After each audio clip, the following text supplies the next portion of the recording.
عشان ما تتأذاش نفسيا، عشان ما تجيش تبقى مخنوق ومش طايق ومع اي تكه بعد كده تقوم جاي واخد سلوك انت تندم عليه بعد كده. لا، 6 خطوات سهله وبسيطه في طريقه التعامل هتساعدك كتير. اول حاجه في اسكاتهم وكمان احراجهم وتمنيهم. انا عايزين الحته دي، يا ريتنا ما اسأنا اليهم، يا ريتنا ما فكرنا ان احنا نقول عليهم الكلام ده.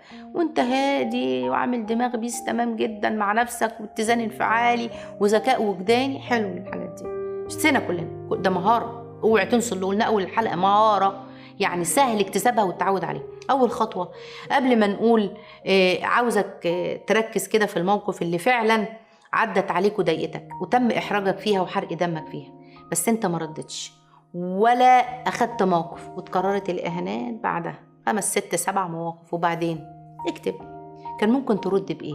والله يوم 1 2 3 ده الموقف الفلاني مع فلان ومع فلان وفلان ده بقى عامل لي ازمه،